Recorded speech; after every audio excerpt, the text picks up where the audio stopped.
మన జీవితం ఎంత చిన్నది కదా. మరి ఇంత చిన్న జీవితానికి అసలు పరమార్థమేంటి? ఈ ప్రశ్న మనలో చాలామందిని ఎప్పుడో ఒకప్పుడు తొలిచే ఉంటుంది.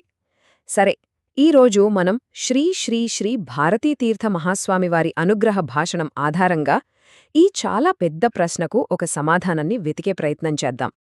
స్వామివారు చెప్పిన దాంట్లో ముఖ్యమైన విషయమొకటుంది. మానవ జీవితమంటా ఒక మెరుపుతీగలాంటిదట. అంతే, ఎప్పుడొస్తుందో ఎప్పుడు మాయమైపోతుందో మన చేతుల్లో ఉండదు. మరణమనేది ఎవ్వర్నీ వదిలిపెట్టదు. అది ఎప్పుడు వస్తుందో కూడా ఎవరికీ తెలీదు. మరి ఇలాంటి అశాశ్వతమైన జీవితంలో మనం అర్థాన్ని ఎలా వెతకాలి? అదే అసలు పాయింట్. అయితే జీవితం ఇంతేనా? ఇంత చిన్నదైతే దీని ఉద్దేశ్యమేంటి? కేవలం పుట్టి పెరిగి చనిపోవడమేనా? కాదు. ఈ ప్రవచనం ప్రకారం మానవ జన్మకు ఒక చాలా ప్రత్యేకమైన స్థానముంది. మరి అదేంటో ఇప్పుడు చూద్దాం. సరే, అసలు జీవిత పరమార్థమేంటో తెలుసుకోవాలంటే ముందు మనం జీవిత స్వభావమేంటో అర్థం చేసుకోవాలి. అదే ఈ ప్రవచనంలో చెప్పిన మొదటి చాలా ముఖ్యమైన విషయం. మన ఉనికి అశాశ్వతమైనది. సంస్కృతంలో దీనికోసం ఒక మంచి పదం ఉంది, క్షణభంగురం. అంటే కేవలం ఒక క్షణంలోనే అంతమైపోయేది అని. మనం దీన్ని ఎంత త్వరగా గ్రహిస్తే అంత మంచిది. మన సమయం చాలా తక్కువ, మరణం ఖాయం. ఈ నిజాన్ని అంగీకరించడమే జ్ఞానానికి తొలిమెట్టు. ఓకే, మన జీవితం అశాశ్వతమే కావచ్చు, కాని మానవ జన్మకు మాత్రం ఒక స్పెషల్ అవకాశముంది. ఇంతకీ ఆ అవకాశం ఏంటి? చూద్దాం రండి. శాస్త్రాల ప్రకారం చూస్తే ఈ సృష్టిలో ఏకంగా 84 లక్షల రకాల జీవరాశులున్నాయట. ఆలోచించండి, జంతువులు, పక్షులు, కీటకాలు, ఇలా ఎన్నెన్నో. మరి ఇంత పెద్ద సంఖ్యలో ఉన్న జీవరాశుల్లో మనల్ని అంటే మానవుల్ని ప్రత్యేకంగా నిలబెట్టేది ఏంటి? ఇప్పుడు చూడండి, జంతువులు, పక్షులు లాంటివి కేవలం తినడం, నిద్రపోవడం, భయపడటం ఇలాంటి సహజమైన పనులతోనే బతికేస్తాయి. వాటికి ఆధ్యాత్మికంగా ఎదగడానికి అవకాశం లేదు. కాని మన సంగతి వేరు. మానవులకు దేవుడిచ్చిన ఒక గొప్ప వరముంది. అదే వివేచన. అంటే ఏది మంచి, ఏది చెడు అని ఆలోచించే శక్తి. ఈ ఒక్క శక్తితోనే మనం ధర్మాన్ని ఆచరించగలం. సరిగ్గా ఈ ఒక్క కారణమే మానవ జన్మను మిగతా అన్నింటికన్నా గొప్పదిగా చేస్తుంది. అవును, మానవ జన్మకున్న ఆ గొప్ప ప్రయోజనం ఇదే, ధర్మాన్ని ఆచరించడం.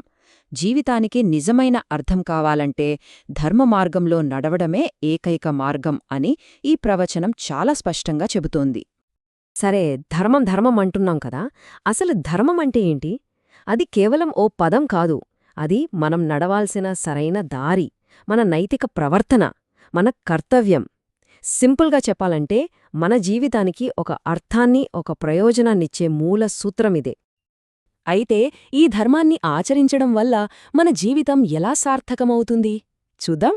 ఫస్ట్, కేవలం బతకడం కోసం బతకడం కాకుండా ఒక ఉన్నతమైన మార్గాన్ని చూపిస్తుంది. సెకండ్, మనం చేసే ప్రతి పనిని ఒక గొప్ప లక్ష్యం వైపు నడిపిస్తుంది. దీనివల్ల ఏ ప్రాపంచిక సుఖాలు ఇవ్వలేని ఒక శాశ్వతమైన సంతృప్తి మనకు దొరుకుతుంది. ఫైనల్గా మన ఈ చిన్న జీవితానికి ఒక నిజమైన అర్థాన్నిస్తుంది. సరే, ఒకవైపు ధర్మమార్గముంది, మరి మరోవైపు చాలామంది పరుగులు పెట్టే ప్రాపంచిక లక్ష్యాలు ఉన్నాయి. ఇప్పుడు ఈ రెండిటికీ మధ్య ఉన్న తేడా ఏంటో కొంచెం వివరంగా చూద్దాం. డబ్బు, అధికారం, అహంకారం, ఈ మూడింటికోసమే కదా చాలామంది జీవితాంతం కష్టపడేదే.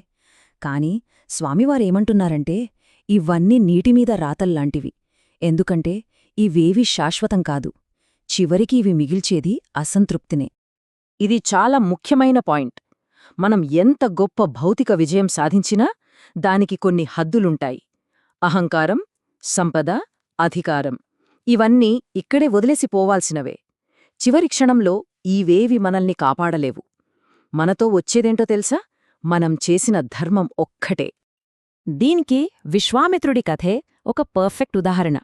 ఆలోచించండి, ఆయన తన తపశ్శక్తితో ఏకంగా ఒక కొత్త స్వర్గాన్నే సృష్టించగలిగేంత పవర్ఫుల్. కానీ వశిష్ఠుడి మీద ఉన్న అహంకారంతో ఆ పోటీలో పడి తన శక్తిని మొత్తం వృధా చేసుకున్నాడు. దీన్ని బట్టి మనకేమర్థమవుతోంది? అహంకారమనేది ఎంతటి గొప్పవాళ్లనైనా సరే దారి తప్పించగలదు. సరే, ఇప్పటిదాకా మనం థీరీ గురించి మాట్లాడుకున్నాం. అంతా బానే ఉంది. కానీ ప్రాక్టికల్గా అంటే ఆచరణలో ధర్మబద్ధమైన అర్థవంతమైన జీవితాన్ని ఎలా గడపాలి ఆ దారులేంటో ఇప్పుడు చూద్దాం. ఈ ప్రవచనంలోనే కొన్ని ప్రాక్టికల్ మార్గాలు సూచించారు.